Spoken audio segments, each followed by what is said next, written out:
Hello friends, good morning. आज day 15 है 11 JPSC मेरा स्टडी का। और आज मैं आप लोगों को थोड़ा सा अपना शेड्यूल में दिखाना चाहता हूँ।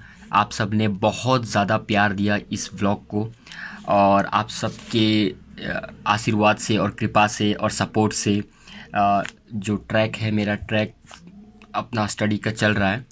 और मैं आप लोगों को आज मैं दिखाना चाहता हूँ कि किस तरह से मैंने एक टाइम फ्रेम अपना रेडी करी है।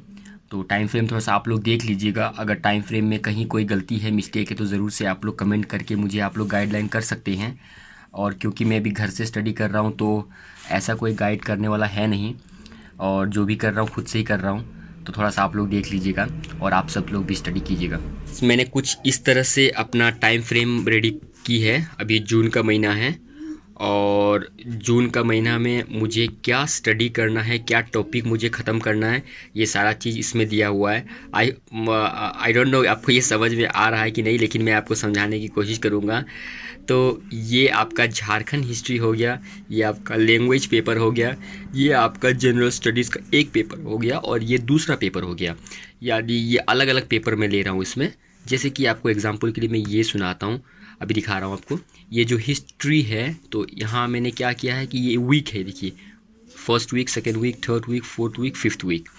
और ये जो वीक में जो हिस्ट्री में सेक्शन ए क्लोज 1 2 3 4, तो इसका देखने के लिए आपको ये रखना होगा जो मेन सिलेबस है।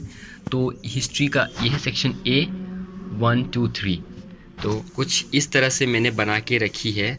और ये बनाने का, इस तरह पॉइंट वाइज बनाने का मेरा कारण ये है कि जब भी मैं इसको देखूं, तो इसी को सिर्फ ना देखूं, इसके साथ साथ मैं एक बार मेंस का जो सिलेबस है उसको भी मैं एक बार देख लूं।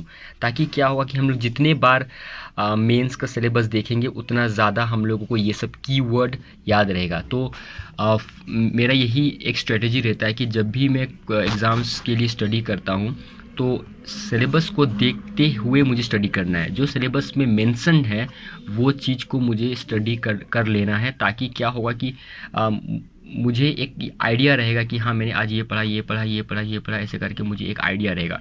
और ये जितने भी आप टॉपिक्स देख रहे हैं, सारे टॉपिक्स को कवर करना है। इसमें तो क्या कहते हैं, ओमिशन तो बिल्कुल नहीं होगा। कि ऐसा नहीं है कि मैं ये टॉपिक, मुझे गुप्ता वाला टॉपिक नहीं आता तो उसको छोड़ रहा हूँ, ऐसा बिल्कुल नहीं करूँगा। जितने टॉपिक हैं वो सारे टॉपिक्स को मुझे कवर करना है। और उसी ठीक हिसाब से आप देखेंगे तो यहाँ रिविज़न का एक स्लॉट है, एक हफ़्ता पूरा। और कहीं ना कहीं यहाँ बैकलॉग भी होता है। तो वो बैकलॉग को मैं संडे के समय में कवर कर देता हूँ, शाम के समय। संडे मतलब दिन भर इधर उधर घूमने निकल गए।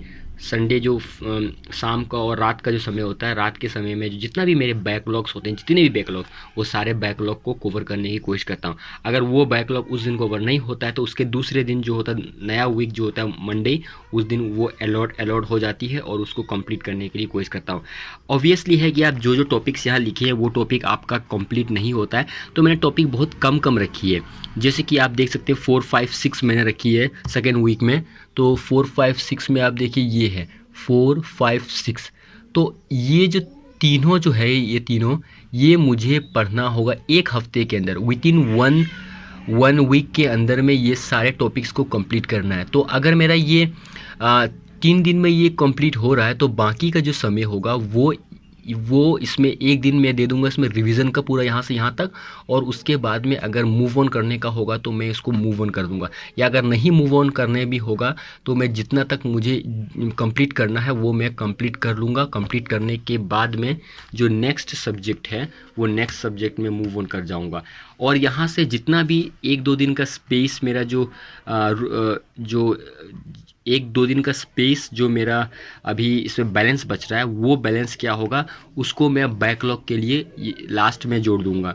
कि जहाँ यहाँ से अगर मुझे 2 दिन मेरा बच गया, यहाँ से 1 दिन बच गया, 1 दिन बच गया, तो उसको मैं, वो अलग से मेरे लिए एक एडवांटेज होगा। तो उसमें मैं क्या कर सकता हूँ कि अपने जो भी मैंने स्टडी करी है उसको फिर से एक बार रिवीजन कर सकता हूँ। और अभी फ़िलहाल के लिए मैं टेस्ट सीरीज़ इसमें बिल्कुल नहीं लगा रहा। टेस्ट सीरीज़ अभी इसलिए नहीं लगा रहा क्योंकि अभी मेरे पास टेस्ट सीरीज़ अवेलेबल है भी नहीं। और प्लस मैंने सोचा कि और थोड़ा सा पढ़ाई कर लेता हूँ। लेकिन हाँ, जब भी मैं स्टडी करता हूँ, मैं previous year questions paper paper को लेके ही चलता हूँ, जितने भी प्रीवियस ईयर क्वेश्चन पेपर है।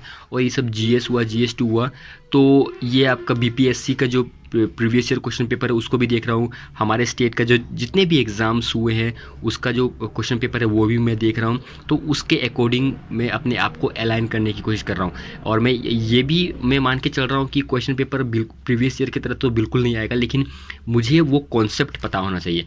मतलब अगर हम लोगों को देखिए, ये जो है इंडस वैली सिविलाइजेशन सपोज है, इसका कॉन्सेप्ट हमें पता है, इस सिविलाइजेशन के अंदर में क्या क्या हुआ था, कहाँ है ये सिविलाइजेशन, कि इसका लोकेशन क्या है, उसकी खासियत क्या है, ये ओरिजिन कब हुआ है, ये डिक्लाइन कब हुआ, मेन फ्यूचर क्या है, ये अगर आपको पता है तो किसी तरह से भी क्वेश्चन का फॉर्मेट आ जाए आप आंसर कंफर्टेबली दे देंगे। उसी तरह से आर्यंस का जो ओरिजिन है उसमें क्या क्या टॉपिक्स इन्वॉल्व है, वो सारे चीज़ के बारे में अगर आपको पता होगा तो क्वेश्चंस किसी भी हिसाब से, चाहे स्टेटमेंट वाला भी हिसाब से हो और कोई भी हो, आप उसको आंसर कर सकते हैं। मतलब कि जो सिलेबस में दिया है वो टॉपिक आपको कवर करेंगे, तभी जाके आपको अगर कोई भी क्वेश्चन फ्रेम करते हैं तो आप उसको आंसर कर सकते हैं। तो आप देखिएगा कि जून, जुलाई, अगस्त तक मैंने यहाँ दिया है और ये सितंबर हल्का फुल्का है। तो जून, जुलाई, अगस्त, सितंबर तक में मेरा जो मेंस सिलेबस है, तो मेंस सिलेबस का आप 80% मेरा यहाँ कवर हो रहा है। मतलब जो मेजर जो पोर्शन है वो सब खत्म हो रहा है। एक प्रीलिम्स पॉइंट ऑफ व्यू से भी देखो या मेंस पॉइंट ऑफ व्यू से भी देखो, वो खत्म हो रहा है।